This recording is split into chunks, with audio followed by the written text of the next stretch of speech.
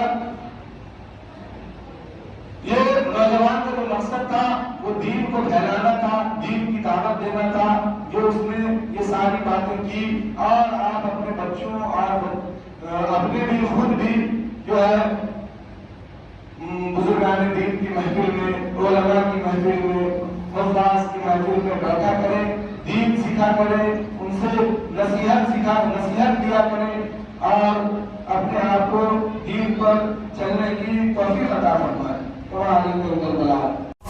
اللهم صل على سيدنا محمد يا رب صل وسلم دائما أبدا على حبيبي